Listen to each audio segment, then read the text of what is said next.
सुनिए, सूरदास जी महाराज, नाम सबने सुना है। हरि दर्शन की प्यासी अखियां, हरि दर्शन के प्यासी। सूरदास जी कैसे हैं? सूरदास जी का जन्म दिल्ली के पास के एक गांव में हुआ।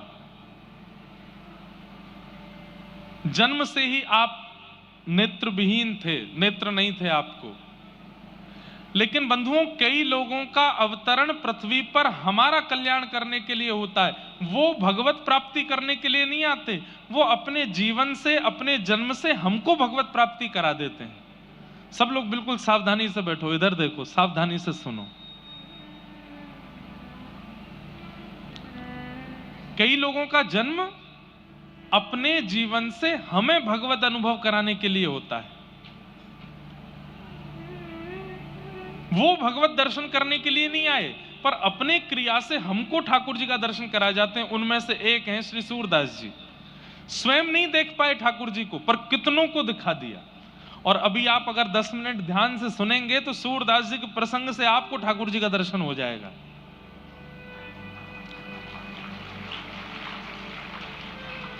और विशेष रूप से हमारी प्रार्थना, जो आगे बैठे हैं ना लोग, आगे वाली पंक्ति वाले, ये तो बहुत ध्यान से सुना कीजिए। पीछे वाले तो ध्यान से सुनते हैं, आगे वाले वार्ता ज्यादा करते हैं। तो बस इनसे हमारी प्रार्थना है, थोड़ी वार्ता कम करो, ध्यान से कथा सुनो। और एक चीज और कर सको कल से तो और अच्छा लगे, ये कर्ण पिशाचनी जो आप सबके पास है मोबाइल फोन के रूप में, इसको कम से कम 2-2.5 घंटा जब कथा चले तो उतनी देर इसको विश्राम दो, थोड़ी उसको भी आराम करने दो। सूरदास जी का प्रसंग आता है। जन्म हुआ दिल्ली के पास के एक ब्राह्मण कुल में, लेकिन परिवार इतना दीन था कि उनके पास ज्यादा भोजन की और आदि की कोई व्यवस्था नहीं थी। पिताजी ब्राह्मणोचित कर्म करते थे। ब्राह्मणत्व में जो कर्म विहित हैं उनको करते थे। एक बार आपने कहीं कुछ अनुष्ठान आदि किया तो आपको 2 रुपया मिला। इनके पिताजी को, सूरदास जी के पिताजी को। सूरदास जी का नाम तो सुना है ना सबने। 2 रुपया मिला सूरदास जी के पिताजी को। उस समय में 2 रुपया इतना होता था कि उनके पिताजी नाचते हुए गांव में आए और सबको बताया, भैया 2 रुपया मिला है, अब तो 6-7 महीना कहीं जाने की जरूरत ही नहीं है, इससे ही घर चल जाएगा। इतने खुश, इतने प्रसन्न हो गए कि अर्धरात्रि का समय अपनी पत्नी के साथ बोले, मैं सो ही नहीं पा रहा हूं, मुझे इतनी खुशी हो रही है, हमको 2 रुपया मिला है।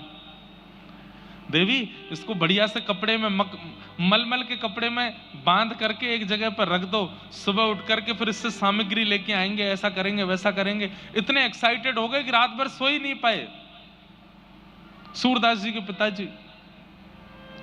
पता नहीं रात में कहां से चूहे आए और चूहे वो मलमल का जो वस्त्र जिसमें 2 रुपए बंधे थे उसको लेकर के गए, उसको तो कुतर दिया, 2 रुपया कहीं चले गए, खो गए। सुबह उठे, उठ करके स्नान किया, स्नान करके कपड़े पहने, देवी जल्दी से वो मलमल का कपड़ा दो, खोल करके 2 रुपया निकालो उसमें से। और ढूंढा तो पूरे घर में वो 2 रुपया नहीं मिले। 2 रुपए ना मिलने पर इतना रोए, इतना रोए, इतना रोए कि बेचैन हो गए। हाय नाथ, जैसे तैसे तो इतने सालों में कमाई हुई और वो भी कहां चली गई पता नहीं। तो सूरदास जी के पास में एक विद्या थी। उनके नेत्र नहीं थे, लेकिन वो खोई हुई चीजों को ढूंढ लेते थे। उनके पास एक ठाकुर जी के द्वारा प्रदत्त विद्या थी ऐसी, वो बता देते थे उसका कोई सामग्री कहां है, तुम्हारा ब्याह कब होगा, भविष्य बता देते थे, बीता हुआ कल बता देते थे। ये ठाकुर जी के द्वारा कृपा थी उनके ऊपर। सूरदास जी अपने पिताजी को रोते हुए देख बोले, पिताजी आप क्यों रो रहे हो? तो सूरदास जी के पिताजी बोले, बेटा 2 रुपया इतने सालों में पहली बार कमाई की और वो भी खो गए। सूरदास जी बोले, पिताजी इतना व्याकुल, इतनी बुरी तरह रुदन यदि ठाकुर जी के लिए किया होता ना तो ठाकुर जी प्रकट हो जाते आपके आगे। ये 2 रुपया के लिए रो रहे हो? अरे जो खर्च हो जाना उसके लिए क्यों रो रहे हो आप? अरे बेटा तू क्या जाने, तू तो घर में पड़ा रहता है, दिखाई तुझे देता नहीं है, माँ भोजन बना देती है, खा लेता है, तू क्या जाने कि पैसे का कितना मूल्य होता है। मुझे तो 2 रुपए चाहिए। और मैंने सुना है तेरे मित्र बताते हैं कि तू भविष्य बता देता है, तू खोई हुई चीजें बता देता है, चल मेरे 2 रुपए बता कहां गए होंगे। सूरदास जी बोले, पिताजी मैं अपने ठाकुर जी के द्वारा दी गई विद्या का इस प्रकार प्रयोग नहीं करना चाहता। पिता हट करवाने लगे, बोले बता 2 रुपया कहां है, तेरे पिता की आज्ञा है। तो सूरदास जी बोले, पिताजी मैं बता दूंगा कि 2 रुपया कहां है, लेकिन उसके बाद मेरी एक शर्त है। बोले क्या? बता दूंगा कि 2 रुपया कहां है, लेकिन मैं घर छोड़ के चला जाऊंगा फिर। तो पिताजी ने ऐसे देखा, बोले वैसे भी तेरा फायदा क्या है, दिखाई तो देता नहीं तुझको, करता धरता तो तू कुछ है नहीं, जीवन भर तुझे हम ही चलाएंगे, हम ही तुझे कराएंगे। और ये बस बोल रहा है कि चला जाऊंगा, जाएगा कैसे? दिखाई तो देता नहीं, कहां जाएगा, किसके पास जाएगा?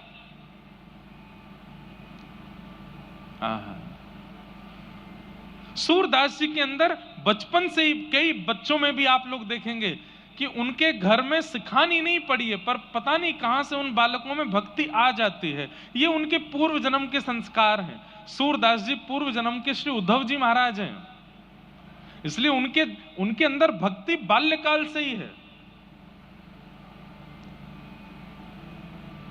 कहां जाएगा? 2 रुपया बता के कहीं चला भी जाएगा तो तू जाएगा कहां? सूरदास जी कह रहे हैं,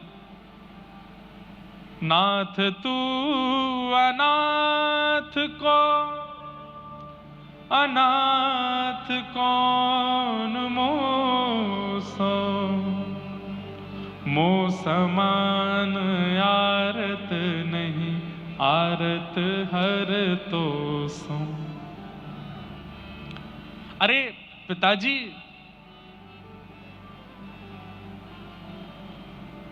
ठाकुर जी के हर नाम के आगे नाथ लगता है। बद्रीनाथ, द्वारिकानाथ, जगन्नाथ, श्रीनाथ।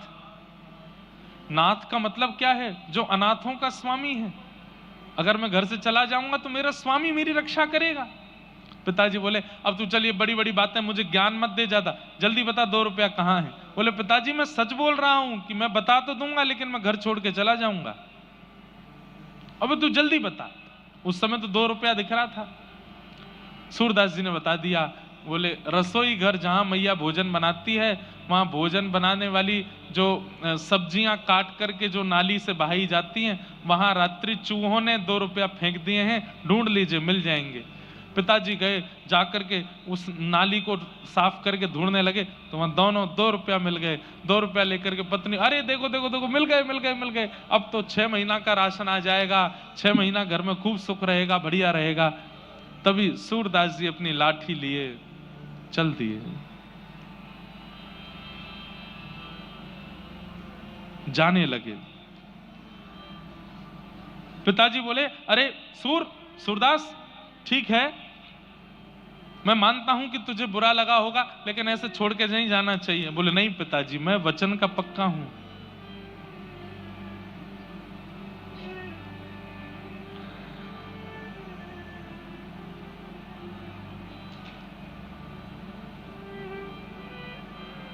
एक बहुत सुंदर पद है,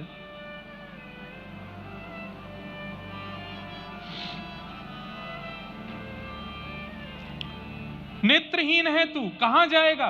तेरे पास नेत्र तो है नहीं।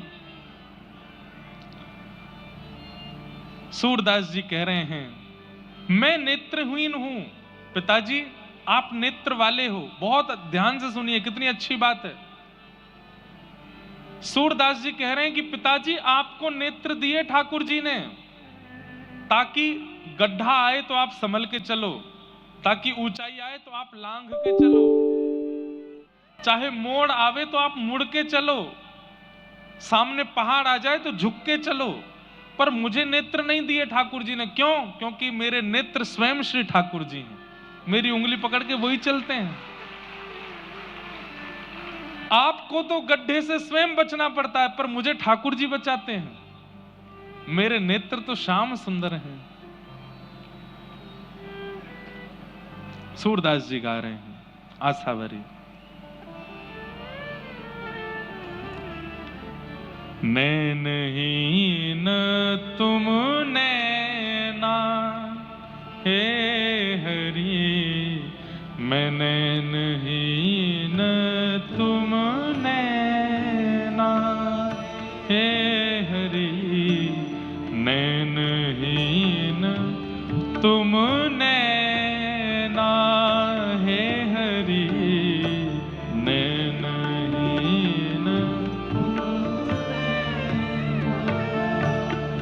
हे थाम उंगरिया जान डगरिया, थाम उंगरिया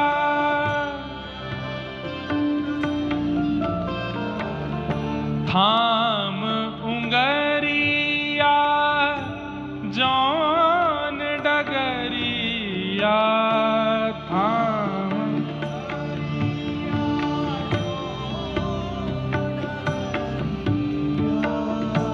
ले चलो मोहे जानो, हाँ ले चलो हरि में नैनहीन तुम नैना, हरि में नैनहीन तुम नैना हे हरि, नैनहीन तुम नैना हरि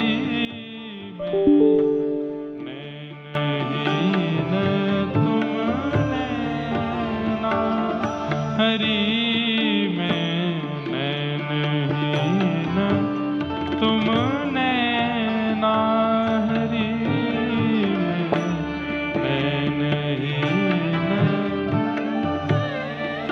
सूरदास जी गा रहे हैं हरि मैं नैनहीन तुम नैना।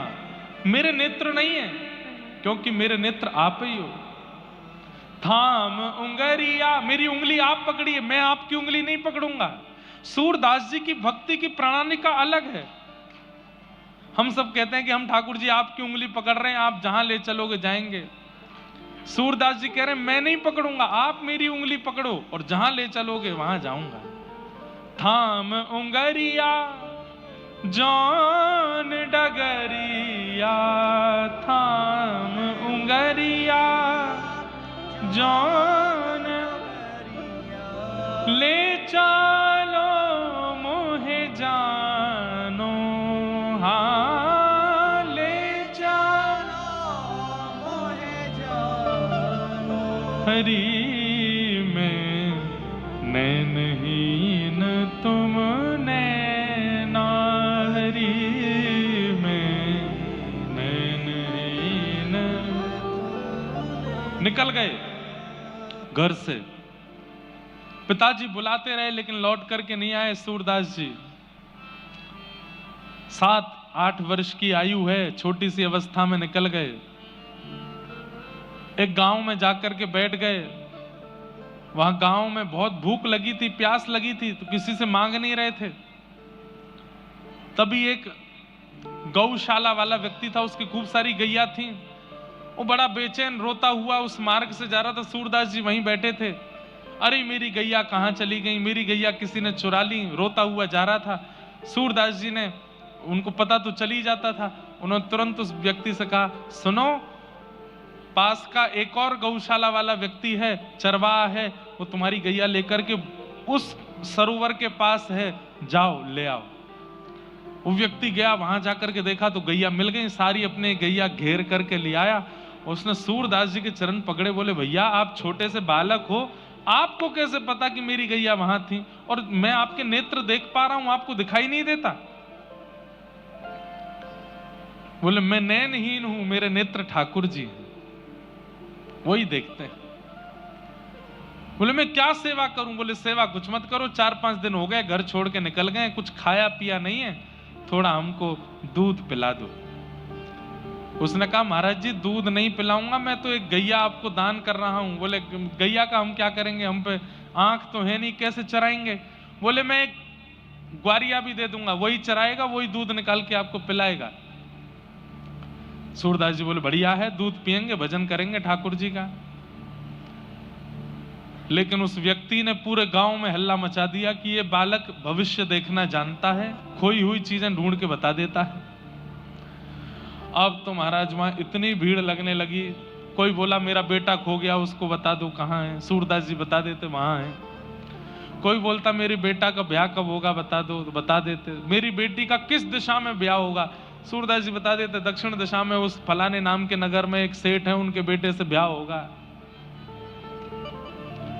इतना अकाट्य सत्य तक बता देते कि तुम्हारे बेटे का ब्याह होगा, उसकी पत्नी मर जाएगी। बोले कि हम कहीं और ब्याह, बोले जहां ब्याह करोगे वो मरेगी ही मरेगी। बोले नहीं ब्याह करें, तो बोले तुम नहीं करोगे तो तुम्हारा बेटा जबरदस्ती ब्याह करेगा। ब्याह तो इसका होगा और इसके योग ऐसे हैं कि इसको पत्नी की मृत्यु देखनी ही पड़ेगी, ऐसा भविष्य कथन करते थे लोग बाग। इतना दान्य पुण्य चमत्कार को नमस्कार है, इतना दान पुण्य करने लगे, इतना उनको धन दान। एक गैया थी पहले उनके पास, अब तो गौशाला खुल गई सूरदास जी की, तो महल बन गए उनके, सेवक हाथ पांव दबाने लगे। एक दिन सूरदास जी के मन में इतना वैराग्य आया, बोले घर बनाने के लिए घर नहीं छोड़ा था मैंने, ये तो अपने घर से भी बड़ा घर बना लिया मैंने, इसलिए थोड़ी छोड़ा था घर अपना। और बंधुओं, व्यक्ति किसी के पीछे स्वार्थ से ही लगता है, यह बात तो निश्चित है। तो सूरदास जी के अब हजारों शिष्य हो गए, शिष्य मतलब उनको चाहने वाले। तो एक दिन सूरदास जी ने मंच पर बैठ करके कहा कि मैं आज एक घोषणा करने वाला हूं, तुम सब लोग मुझसे कितना प्रेम करते हो? सब बोले इतना प्रेम करते हैं कि आप पे अपनी जान भी लुटा देंगे। ध्यान से सुनना बात। हजारों लोग बोले हम आप पे अपनी जान भी लुटा देंगे। तो सूरदास जी बोले आज हम एक घोषणा कर रहे हैं। बोले क्या? आज के बाद हम किसी का भूत भविष्य वर्तमान नहीं बताएंगे।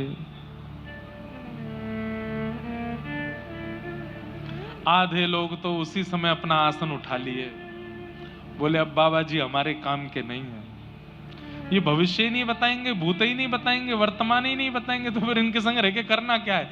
ये राधे कृष्ण करते हैं, हमको थोड़ी राधे कृष्ण करना, हमको तो इनके चमत्कार से मतलब था। बंधुओं, हमारे हिंदू वैदिक सनातन परंपरा के कई आचार्यों ने अपने गुणों का त्याग किया, तो लोगों ने उनका त्याग कर दिया। सूरदास जी ने जैसे ही घोषणा करी कि मैं आज के बाद भविष्य नहीं बताऊंगा, भूत वर्तमान नहीं बताऊंगा, तो आधे लोग तो चुपचाप वहां से खिसक लिए। उनसे पूछा गया कहां जा रहे हो तुम? तो प्राण न्योछावर, पत्नी की तबीयत बहुत खराब है, बस उसको देख के आ जाऊंगा। कभी नहीं आया लौट के, बेटे को वहां भेजना है, बस उसको पहुंचा के आ रहा हूं। ऐसे बहाने बना बना के सब चले गए, अकेले सूरदास जी रह गए। अब जिन्होंने महल वहल बनवा के खड़े कर दिए थे वो भी बोलने लगे बाबा बहुत पैसा लगा है, अब इसको हमको ही दे दो, हमारा घर परिवार बहुत बढ़ गया। बोले रह लो। सब दे दाग करके जब सब त्याग दिया, तो गीता जी कहती हैं आपके चित्त को शांति वस्तु खरीदने से नहीं मिलेगी, आपके चित्त को शांति तो त्याग से ही मिलेगी। त्यागात शांति अनंतरम।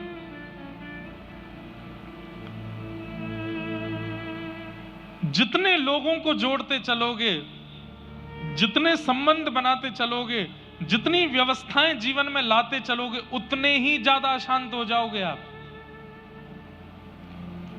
और जितने अकेले होते चले जाओगे, जितना त्याग करते चले जाओगे, आपसे ज्यादा प्रसन्न कोई नहीं है फिर।